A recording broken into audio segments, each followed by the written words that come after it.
বিসমিল্লাহির রহমানির রহিম। আসসালামু আলাইকুম। সরকারি বাংলা কলেজের রসায়ন বিভাগের অনার্স চতুর্থ বর্ষের শিক্ষার্থীরা, আশা করি তোমরা সবাই ভালো আছো। আজকে আমরা অর্গানিক পলিমার কেমিস্ট্রি এই কোর্সের চ্যাপ্টার নাম্বার 5 অর্থাৎ কনফিগারেশন অফ পলিমার্স নিয়ে আমরা আজকে আলোচনা করব। তো কনফিগারেশন অফ পলিমার্স নিয়ে আলোচনা করতে গেলে আমাদেরকে আগে জানতে হবে যে কনফিগারেশন বা ট্যাকটিসিটি বলতে আমরা আসলে কি বুঝি। তো পলিমারের কনফিগারেশন বা ট্যাকটিসিটি বলতে আমরা আসলে বুঝি যে পলিমার অণুর যে ত্রিমাত্রিক গঠন একটি বিশেষ সমাণুকে চিহ্নিত করে বা নির্দেশ করে, উক্ত অণুর গঠনকে আমরা বলি কি কনফিগারেশন।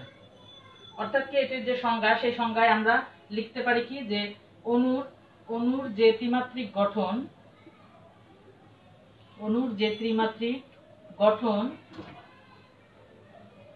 একটি বিশেষ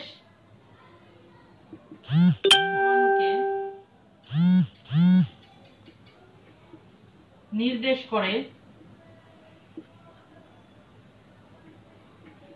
তাকে পলিমারের কনফিগারেশন বা ট্যাকটিসিটি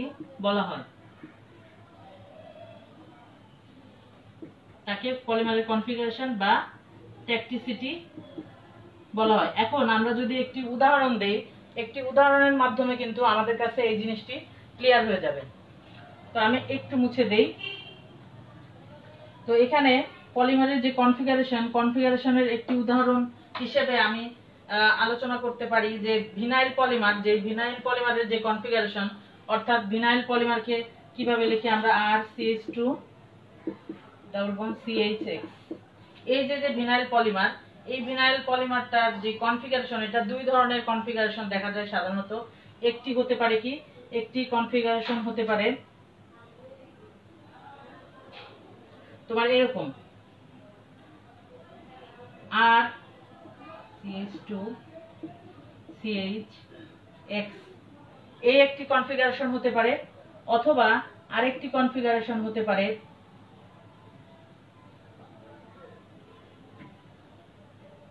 RCHX CH2।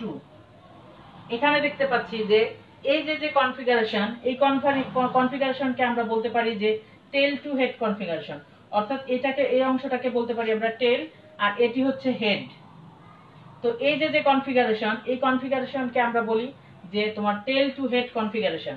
এবং আরো যে একটি কনফিগারেশন রয়েছে, এই কনফিগারেশনটাকে আমরা বলি কি হেড টু টেল কনফিগারেশন। কারণ এই অংশটি হচ্ছে হেড এবং এই অংশটিকে বলবো আমরা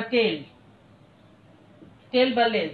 এখন তাহলে দেখতে পাচ্ছি যে আমরা ভিনাইল পলিমারের যে, অর্থাৎ ভিনাইল মনোমার থেকে যখন তোমার পলিভিনাইল পলিমার সৃষ্টি হয়, সেক্ষেত্রে কি হয়, এখানে তোমার দুই ধরনের কনফিগারেশন দেখা যায়। একটি হচ্ছে তোমার টেল টু হেড কনফিগারেশন, আর একটি হচ্ছে হেড টু টেল কনফিগারেশন। এখন এই যে দুইটি কনফিগারেশন, অর্থাৎ পলিমারের যে কনফিগারেশন বা ট্যাকটিসিটি, সেটির সংজ্ঞায় আমি কি বলেছি যে পলিমার অণুর যে ত্রিমাত্রিক গঠন একটি বিশেষ সমাণুকে নির্দেশ করে। মানে কি এখানে কি হচ্ছে, এখানে একটি সমাণু, এখানে দেখতে পাচ্ছি যে আমরা এখানে আর অর্থাৎ মিথাইল গ্রুপ এবং তোমার কার্বন, হাইড্রোজেন এবং এক্স, মানে এক্স হচ্ছে যে কোনো একটি গ্রুপ। এটির সংখ্যা কিন্তু দুইটা অণুতে, তোমার দুইটি যে যৌগ সেটিতে কিন্তু একই, কিন্তু তা সত্ত্বেও এদের যে বিন্যাস, অর্থাৎ তোমার ত্রিমাত্রিক বিন্যাস, সেই ত্রিমাত্রিক বিন্যাসটা কিন্তু আলাদা।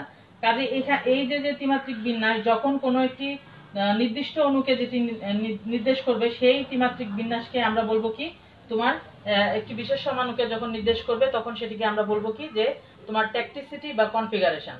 এখন দেখো এই যে ট্যাকটিসিটি এবং কনফিগারেশন, এটি কিন্তু দুই ধরনের হতে পারে সাধারণত। এখন আমি যদি একটি বড় পলিমারের কনফিগারেশন লিখে দেখাই, তাহলে ব্যাপারটা তোমাদের কাছে আরেকটু ক্লিয়ার হবে। তো আমি সেই জিনিসটা একটু এঁকে দেখাই।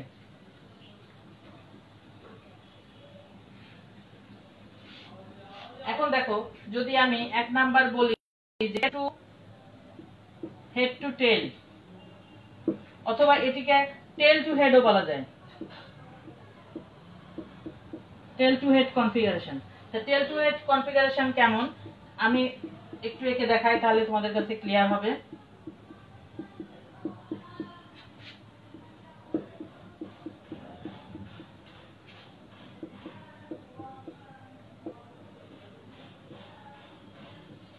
এখানে আমরা দেখতে পাচ্ছি যে এখানে একটি টেলের সাথে একটি হেড যুক্ত, এখানে একটি টেলের সাথে একটি হেড, তারপরে আরেকটি টেল, তারপরে আরেকটি হেড।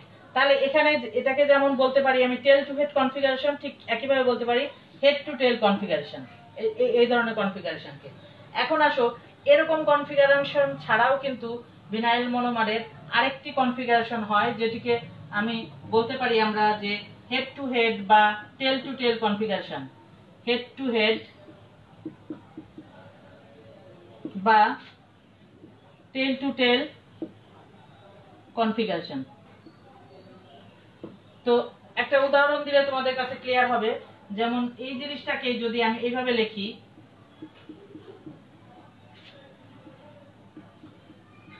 অর্থাৎ একটি হেডের সাথে একটি হেড যুক্ত অবস্থায় থাকবে এবং একটি টেলের সাথে একটি টেল যুক্ত অবস্থায় থাকবে, তাহলে এই যে কনফিগারেশন, এই কনফিগারেশনকে আমি বলতে পারি হেড টু হেড কনফিগারেশন অথবা টেল টু টেল কনফিগারেশন। এখানে কি, এখানে কনফিগারেশন বলতে আমরা তাহলে বুঝতে পারতেছি কি যে কনফিগারেশন বলতে একটি বিশেষ সমাণুকে এখানে নির্দেশ করতেছে। অর্থাৎ সমাণু কাকে বলে? যাদের মধ্যে তোমার কার্বন, হাইড্রোজেন বা অন্য কোনো অণুর সংখ্যা একই, কিন্তু তাদের ত্রিমাত্রিক বিন্যাসের ভিন্নতার কারণে তাদের ধর্মের যে পরিবর্তন দেখা যায়, সেই ধরনের জিনিসকে আমরা বলি কি সমাণু।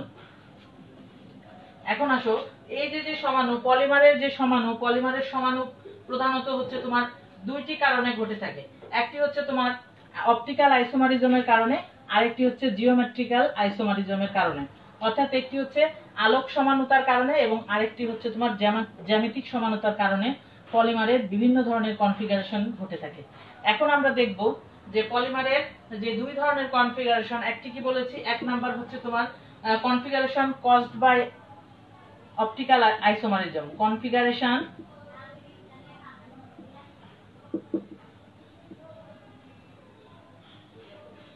caused by optical isomerism।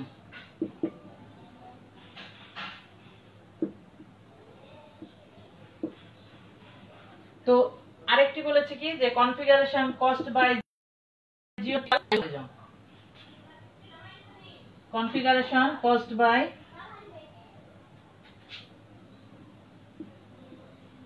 geometrical isomerism. Isomerism বলতে আমরা কি বুঝি? আইসোমারিজম কথার মানে হচ্ছে সমানুতা। আচ্ছা, এখন তাহলে পলিমারের যে তোমার কনফিগারেশন, বিভিন্ন ধরনের কনফিগারেশন সৃষ্টি হয়, সেই কনফিগারেশন সৃষ্টির মূল কারণ হচ্ছে দুটি। একটি হচ্ছে আলোক সমানুতার কারণে কনফিগারেশন সৃষ্টি হয়, অপর কনফিগারেশনটি সৃষ্টি হয় তোমার জিওমেট্রিক্যাল আইসোমারিজমের কারণে। এখন এই যে এক নাম্বার যে প্রকার যে configuration caused by optical isomerism, এটিকে আবার কিন্তু তিনটি ভাগে বিভক্ত করা যায়। তো যে তিনটি ভাগে বিভক্ত করা যায় সেগুলো আমরা একটু দেখি। এক নাম্বার হচ্ছে আইসোট্যাকটিক কনফিগারেশন,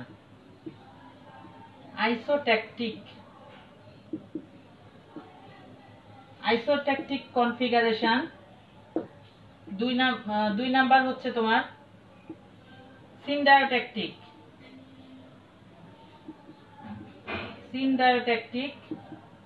কনফিগারেশন, আর তিন নাম্বার হচ্ছে অ্যাট্যাকটিক কনফিগারেশন।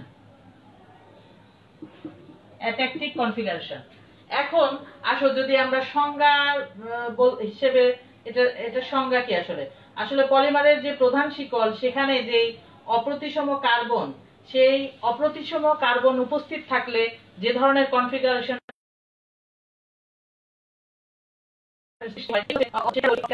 অর্থাৎ কি বললাম, পলিমার শিকলে অপ্রতিসম কার্বন উপস্থিত থাকলে যে ধরনের কনফিগারেশন সৃষ্টি হয় সেটি হচ্ছে তোমার অপটিক্যাল আইসোমারিজম। সেই অপটিক্যাল আইসোমারিজমকে আমরা তিনটি ভাগে বিভক্ত করতে পারি। একটি হচ্ছে আইসোট্যাকটিক কনফিগারেশন, সিনডায়োট্যাকটিক কনফিগারেশন এবং অ্যাট্যাকটিক কনফিগারেশন। এখন আমরা দেখব প্রত্যেকটা কনফিগারেশন আলাদা আলাদা ভাবে আমরা দেখব যে তোমার এই যে আইসোট্যাকটিক কনফিগারেশন, এটি বলতে আমরা কি বুঝি আসলে।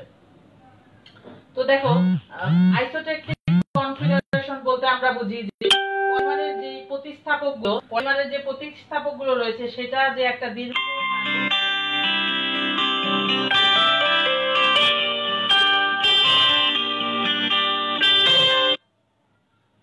পলিমারের যে প্রতিস্থাপকগুলো সেটা কার্বন কঙ্কালের একটা দীর্ঘ অংশ জুড়ে একই স্থানিক বিন্যাস যদি থাকে, একই স্থানিক বিন্যাস নিয়ে যদি অবস্থান করে, তাহলে সেই ধরনের যেই কনফিগারেশন তাকে বলি আমরা আইসোটেকটিক কনফিগারেশন। তো এখন এই যে আইসোটেকটিক কথাটার মানে কি? আইসোটেকটিক কথাটার মানে হচ্ছে এই যে আইসোটেকটিক এই শব্দটা এসেছে গ্রিক আইসো মানে হচ্ছে তোমার দ্য সেম, বা অর্থাৎ কি আইসো মানে হচ্ছে দ্য সেম, বাংলা যার অর্থ দাঁড়ায় একই। আচ্ছা, আরেকটি হচ্ছে তোমার ট্যাকটিক কথাটা এসেছে ট্যাকটিস থেকে, গ্রিক ট্যাকটিস থেকে এসেছে ট্যাকটিক। তো এই ট্যাকটিস এর মানে হচ্ছে তোমার অর্ডার বা ক্রম।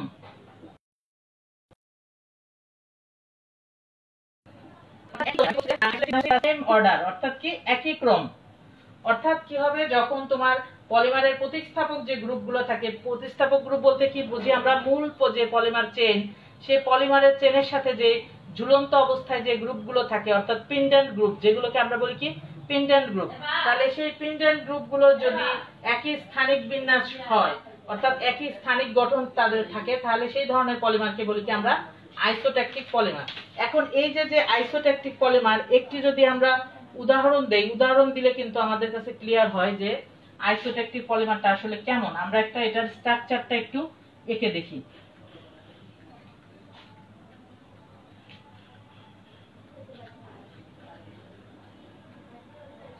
এখন এই যে তোমার বিভিন্ন আইসোট্যাকটিক, সিন্ডারট্যাকটিক, অ্যাট্যাকটিক, এই যে তোমার কনফিগারেশন গুলো, এগুলোর কিন্তু বিভিন্ন মডেল আছে। এখন আমি এখানে তোমাদেরকে দুইটি মডেল দেখাবো। একটি হচ্ছে তোমার আইসোট্যাকটিক কনফিগারেশনের বল এন্ড স্টিক মডেল, এবং আরেকটি হচ্ছে তোমার স্টেরিও রাসায়নিক সংকেত। তো আইসোট্যাকটিক কনফিগারেশনের বল এন্ড স্টিক মডেল যেটা কি, এক নম্বরে আমি আঁকতেছি কি তোমার বল এন্ড স্টিক মডেল।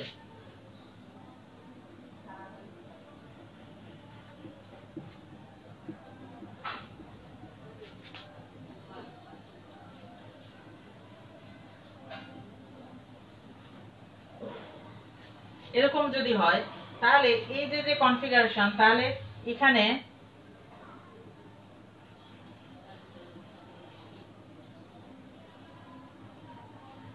এই যে কনফিগারেশনটা সেটাতে কেমন হবে সেটা আমরা একটু দেখব।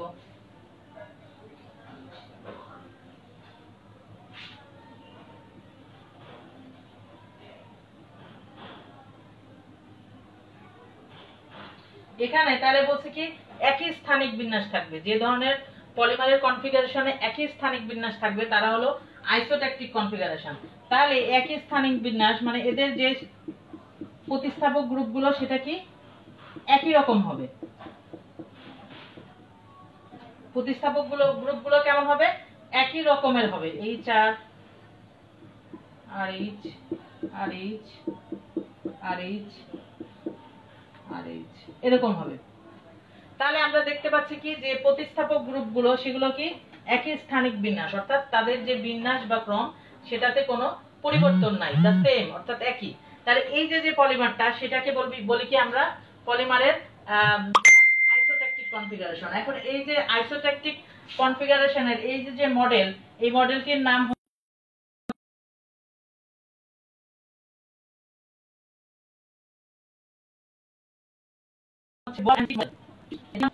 দেখো এই যে মডেলটা, এটাকে যদি আমি স্টেরিও রাসায়নিক সংকেত হিসেবে যদি এটাকে দেখাতে যাই তাহলে এইভাবে লিখতে পারি।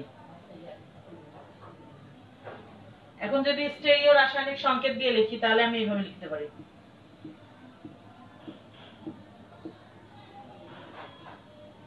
তাহলে আমার একই স্থানিক বিন্যাস অর্থাৎ নিচের যে প্রতিস্থাপক গ্রুপগুলো একই হবে।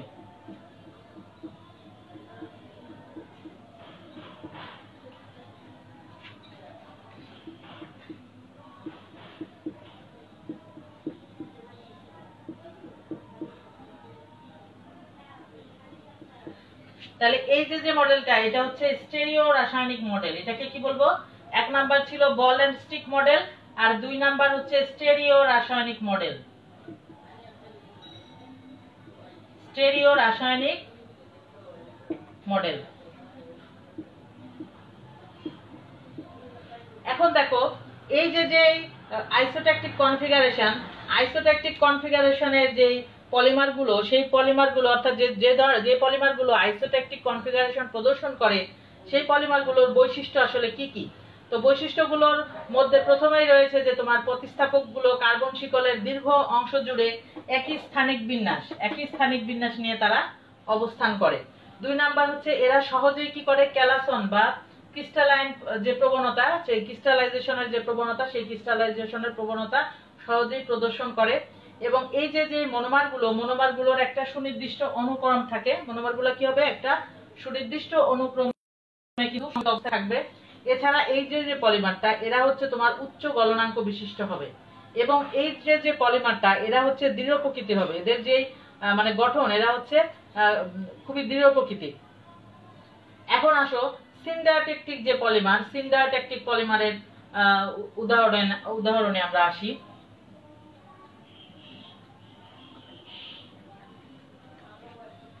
সিনডারটেকটিক পলিমার। দুই নাম্বার কি বলেছিলাম আমরা? সিনডায়োট্যাকটিক পলিমার।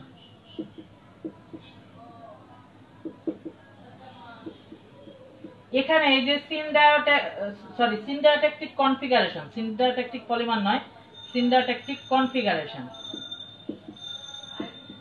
এখন দেখো এই যে সিনডায়ো কথাটি এসেছে কিন্তু দুটি গ্রিক ওয়ার্ড, একটি হচ্ছে সিনডায়ো, যার অর্থাৎ যার মানে হচ্ছে অল্টারিং অথবা অল্টারনেটিং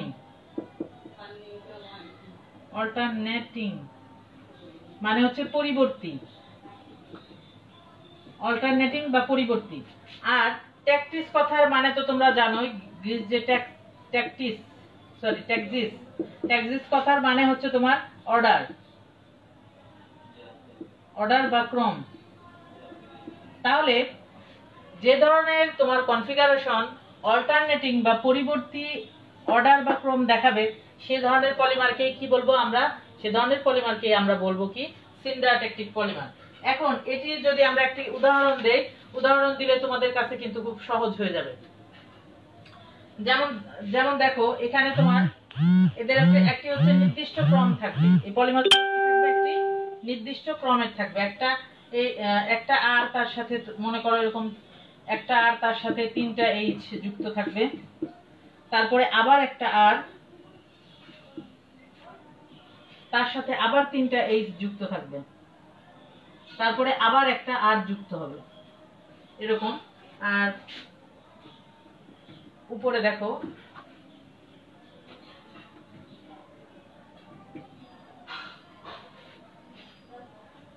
এইচ আর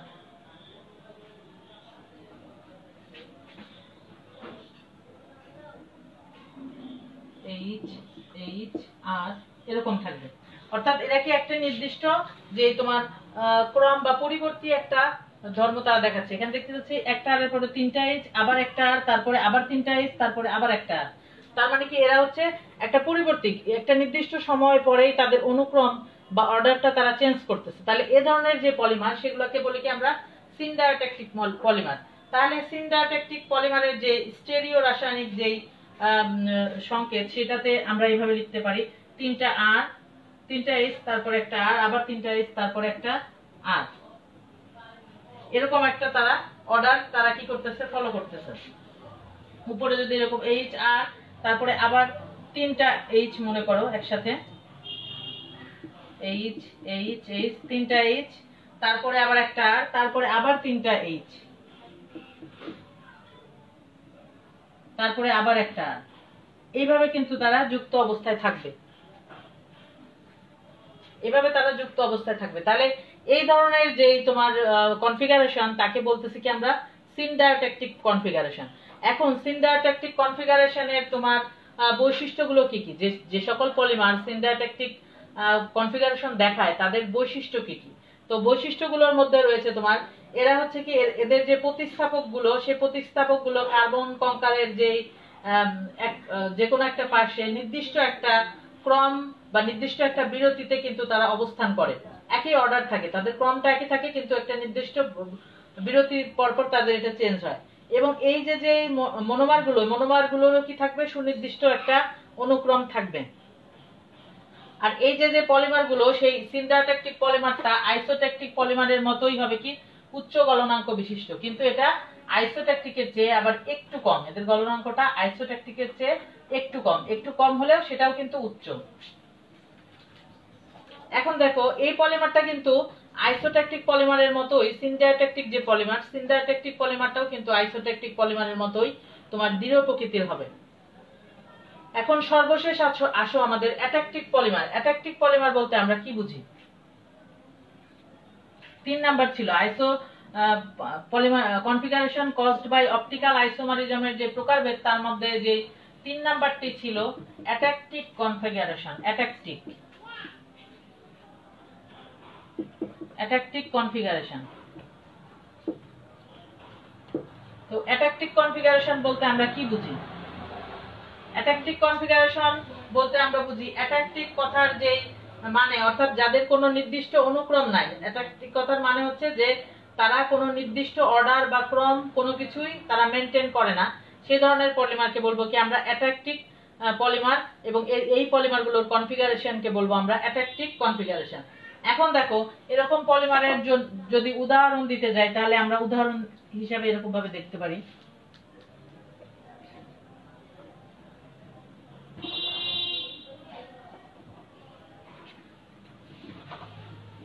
অ্যাট্যাকটিভ পলিমারের যে উদাহরণ, মনে করো এখানে দুইটা এইচ, তারপরে একটা আর, এরপরে একটা এইচ, তারপরে আবার একটা আর, তারপরে আবার তিনটা এইচ, তারপরে আবার একটা আর। তার মানে নির্দিষ্ট কোনো অনুক্রম এখানে নাই। এখানে যেমন আর এইচ, তারপরে একটা, তারপরে হচ্ছে দুইটা এইচ, তারপরে একটা আর, তারপরে আবার তিনটা এইচ, একটা আর, তারপরে আবার একটা এইচ, একটা আর। মানে এদের কোনো নির্দিষ্ট অনুক্রম থাকবে না, সুনির্দিষ্ট কোনো অনুক্রম এদের মধ্যে থাকবে না। এই ধরনের পলিমারকে বলবো কি আমরা অ্যাট্যাকটিক পলিমার। তাহলে এখানেও দেখো, এখানে মনে করো চারটা এইচ, তারপরে একটা আর, তারপর আবার দুইটা এইচ, একটা আর, তারপর আবার একটা এইচ, একটা আর, এরকম। অর্থাৎ এদের যে কোনো সুনির্দিষ্ট তারা কোনো অনুক্রম তারা মেনটেন করে না।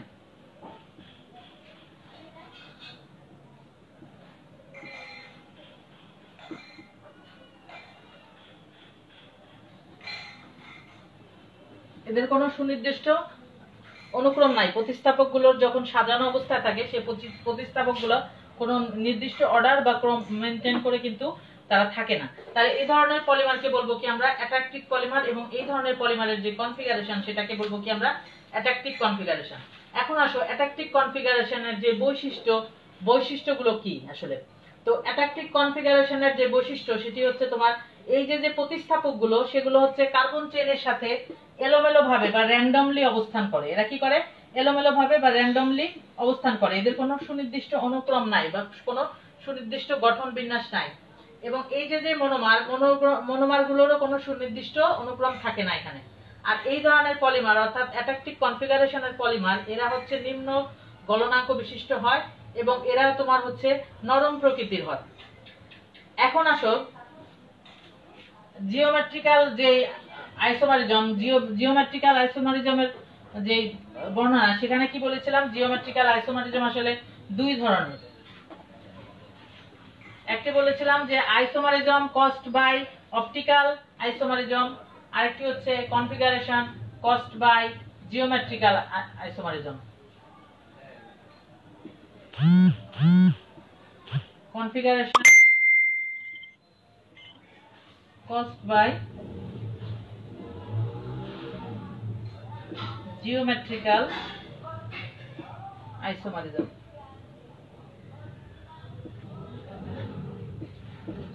এখন দেখো জিওমেট্রিক্যাল আইসোমারিজম, এটা কিন্তু আমরা আমাদের এই সম্পর্কে আগে থেকেই ধারণা আছে যে জিওমেট্রিক্যাল আইসোমারিজমের কারণে যে কনফিগারেশন সৃষ্টি হয় সেগুলো নিয়ে। একটা হচ্ছে সিস কনফিগারেশন, আরেকটি হচ্ছে ট্রান্স কনফিগারেশন।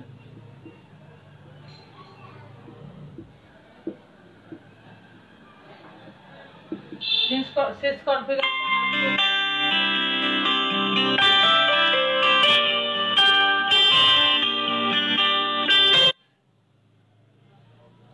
এখন দেখো এই যে কনফিগারেশনের ছাড়া পলিমারের এই চ্যাপ্টারে আরেকটি জিনিস আছে, সেটি হচ্ছে পলিমারের কনফরমেশন। একটি বলেছে কি কনফিগারেশন বলতে আমরা কি বুঝি? কনফিগারেশন বলতে আমরা বুঝি যে অণুর যে ত্রিমাত্রিক গঠন একটি বিশেষ সমাণুকে নির্দেশ করে বা চিহ্নিত করে, তাকে বলি কি আমরা উক্ত অণুর কনফিগারেশন। আর কনফরমেশন বলতে আমরা বুঝি কি যে কোনো পলিমার অণুর একক বন্ধনের প্রেক্ষিতে পার্শ্ববর্তী মনোমার এককের যে আবর্তন, সেই পার্শ্ববর্তী মনোমার এককের আবর্তনের কারণে সৃষ্ট যে বিন্যাস, সেটিকে বলি কি আমরা পলিমারের কনফরমেশন। তাহলে এখন আমরা একটু কনফিগারেশন আর কনফরমেশনের যে পার্থক্য, সেই পার্থক্যটা আমরা একটু লিখব।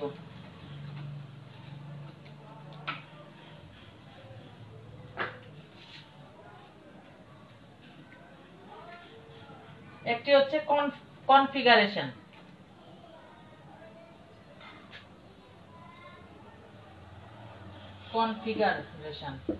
একটা হচ্ছে কনফরমেশন। পলিমারের কনফিগারেশন বলতে আমরা কি বুঝি? পলিমারের কনফিগারেশন বলতে আমরা বুঝি যে পলিমার অণুর যে ত্রিমাত্রিক বিন্যাস, লিখি আমরা একটু সংজ্ঞাটা। পলিমার অণুর যে ত্রিমাত্রিক বিন্যাস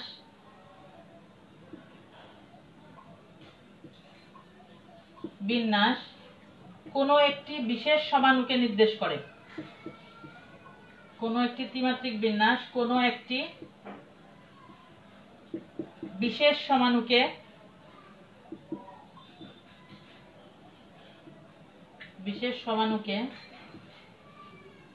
নির্দেশ করে, তাকে বলি কি আমরা কনফিগারেশন, তাকে বলি কি পলিমারের কনফিগারেশন। এখন আসো কনফরমেশন, যেটি কনফরমেশনের যে সংজ্ঞা, কনফরমেশনের সংজ্ঞায় আসো। কনফরমেশন বলতে আমরা বুঝি কি যে কোন পলিমার অণুর একক বন্ধনের প্রেক্ষিতে কোন পলিমার অণুর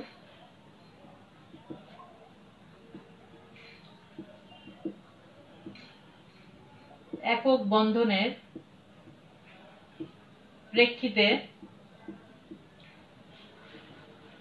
পার্শ্ববর্তী মনোমার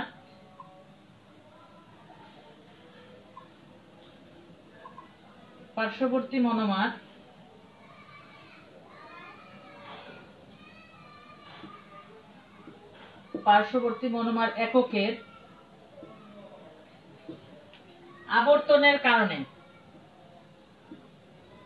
আবর্তনের কারণে সৃষ্ট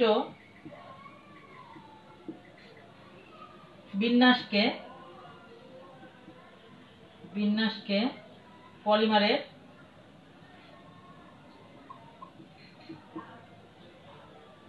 কনফরমেশন বলে। আচ্ছা, এখন দেখো তাহলে এতক্ষণ ধরে কিন্তু আমরা কনফিগারেশন নিয়ে আলোচনা করেছিলাম এবং বলেছিলাম কি কনফিগারেশন দুইটি কারণে সৃষ্টি হয়। একটি হচ্ছে অপটিক্যাল আইসোমারিজমের কারণে সৃষ্টি হয়, অপরটি হচ্ছে জিওমেট্রিক্যাল আইসোমারিজমের কারণে সৃষ্টি হয়। এবং সেটার অপটিক্যাল আইসোমারিজমের কারণে কি কি ধরনের কনফিগারেশন সৃষ্টি হয়? একটি হচ্ছে আইসোটেকটিক কনফিগারেশন, সিনডায়োটেকটিক কনফিগারেশন এবং অ্যাটেকটিক কনফিগারেশন। আর জিওমেট্রিক্যাল কনফিগারেশনের কারণে যেই আইসোমারিজমের কারণে যে কনফিগারেশন সৃষ্টি হয় সেটি দুই প্রকারের, একটি হচ্ছে সিস কনফিগারেশন আর একটি হচ্ছে ট্রান্স কনফিগারেশন।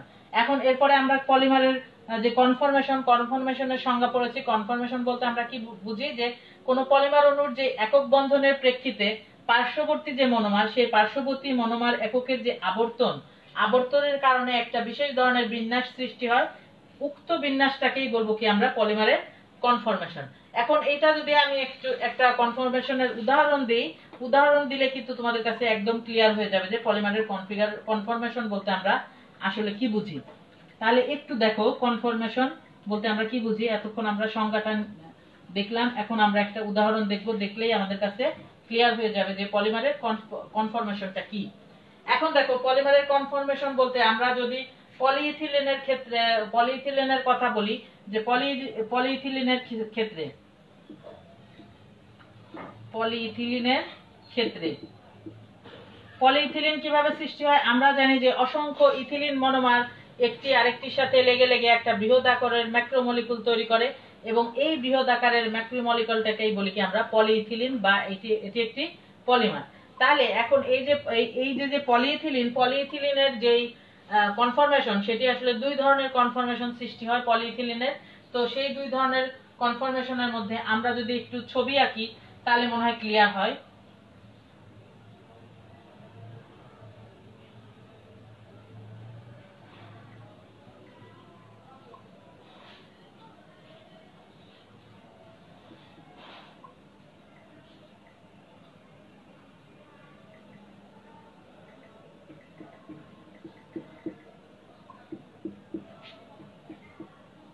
এখানে আরেকটি ইথিলিন গ্রুপ যুক্ত থাকবে। এটি দিয়ে এই লেজ দিয়ে বোঝাচ্ছি যে এখানে অসংখ্য মনোমার একটার সাথে আরেকটি লাগবে। এই হলো একটা কনফরমেশন সৃষ্টি হয়, এবং আরেকটি কনফরমেশন সৃষ্টি হয় এরকমের।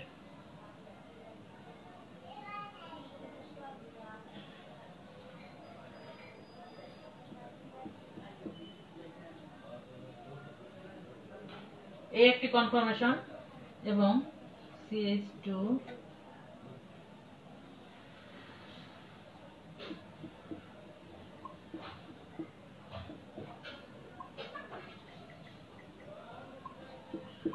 এই আরেকটি কনফরমেশন।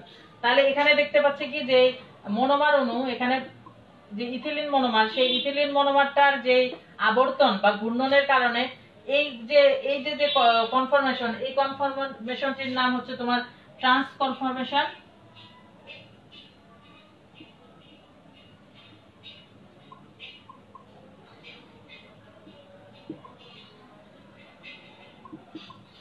আর এই যে কনফরমেশন, এটা হচ্ছে এ ট্রান্স।